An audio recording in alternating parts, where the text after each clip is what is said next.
I'm talking about the legal part, why it's important to have an identity platform and how you can integrate it in blockchain. It won't take very much, but I wanted you to show you live how it is, and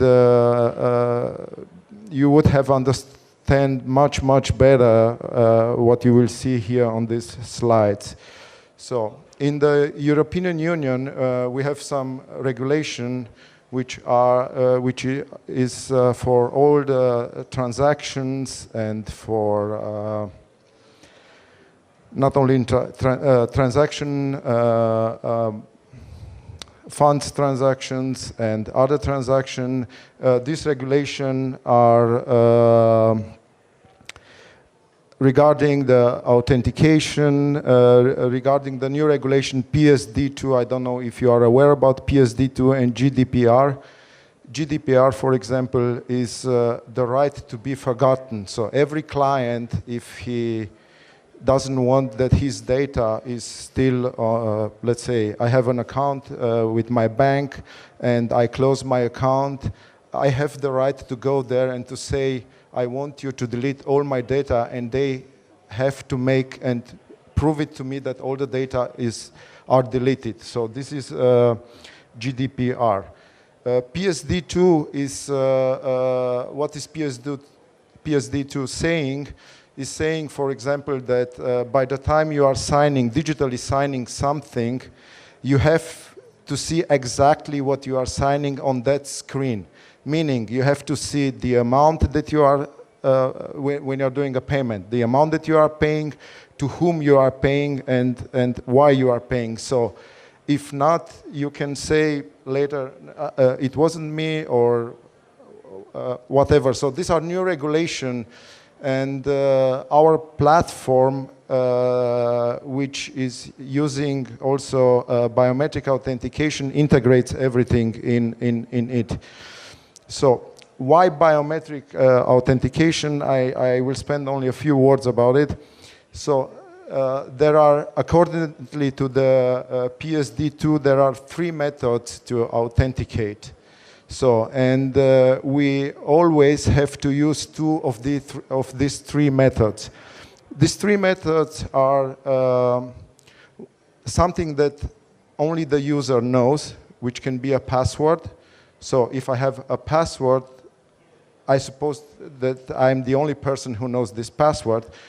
But in the real world, we know what it means. So we give our password sometimes to other person and whatever. So another method is something that I have in my possession.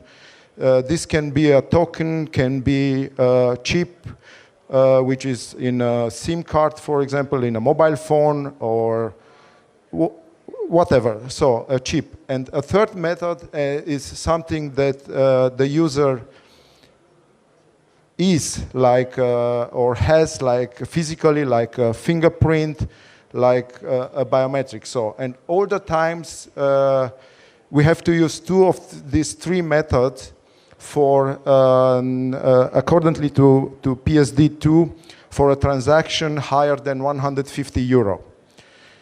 So I heard this week that the National Bank of Ukraine, they want to implement also, because they have this treatment with the European Union, and they want to implement also GDPR and PSD2 also in the banking system in Ukraine. So even if it's now it's not something that you really need here in this country, but it will be like this in the next future.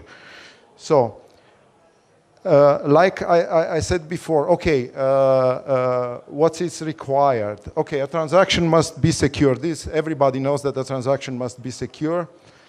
Provide non-repudiation. Non-repudiation means that if I am using only username and the password, and then I'm using a token, it can be that later I will say, no, it wasn't me, this was stolen, and I didn't do this transaction.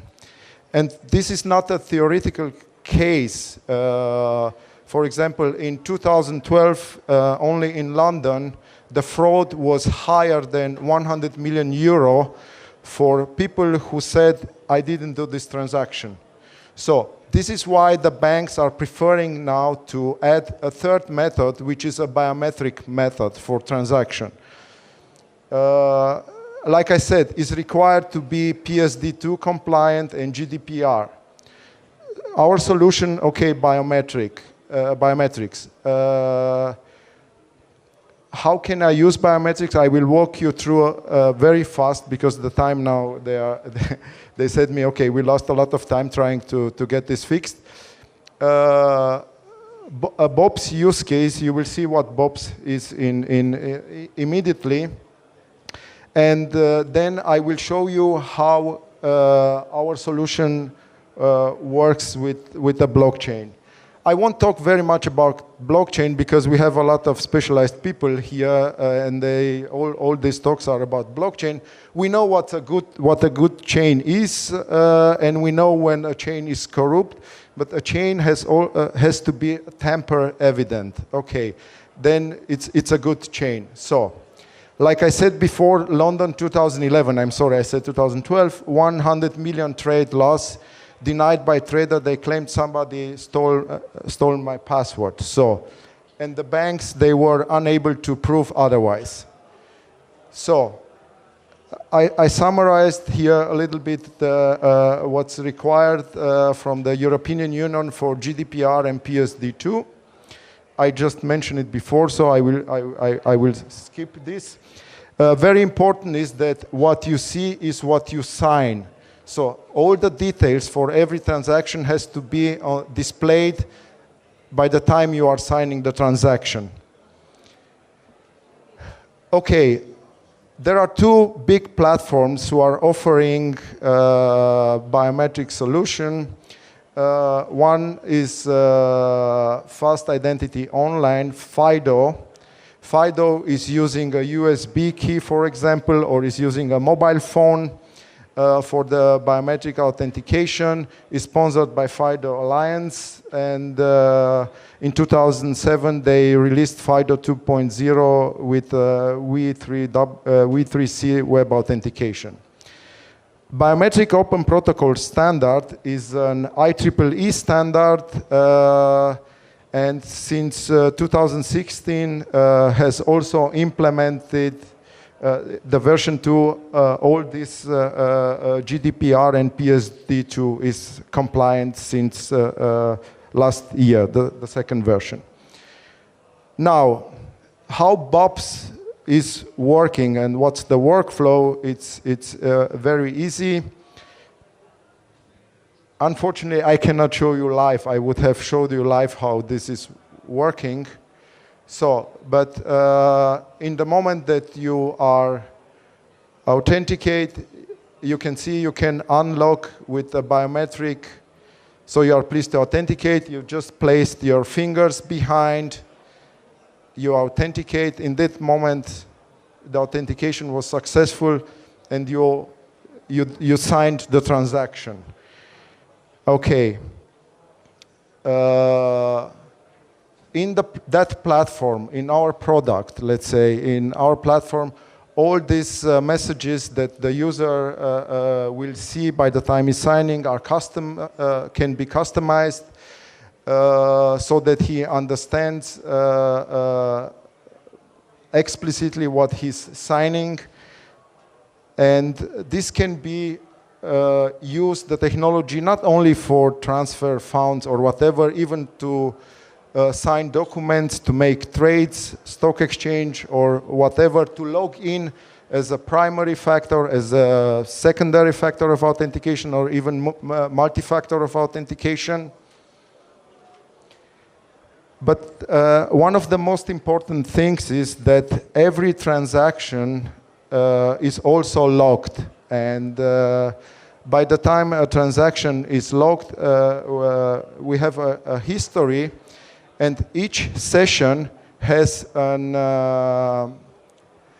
which was digitally signed, has an authenticator, has a log which is tied to the biometric which was signed with. So now,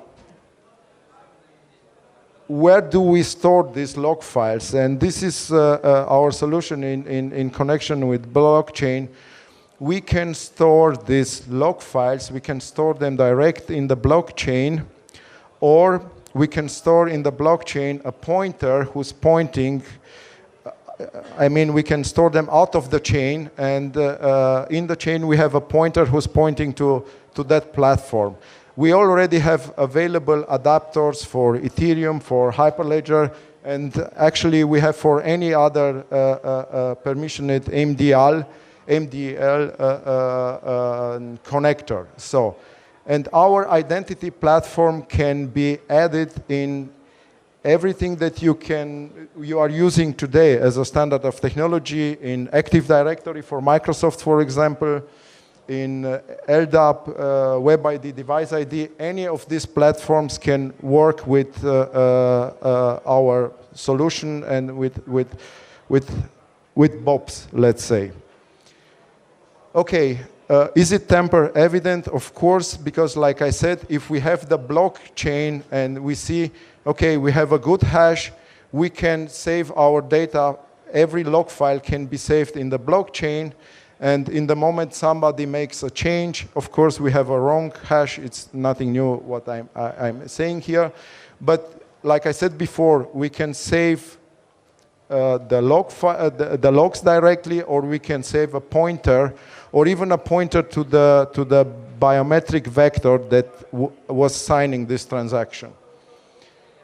Okay, so this is it actually, and again, if somebody wants to see this, how life is working, how I can authenticate and I can use it, we can do it off the line, not on the stage. I can show you because it's working on my computer, so we can do it anytime, and I will be glad to do it if somebody wants to see it. So, and like I said, the transaction must be secure, non-repudiation, tamper evident.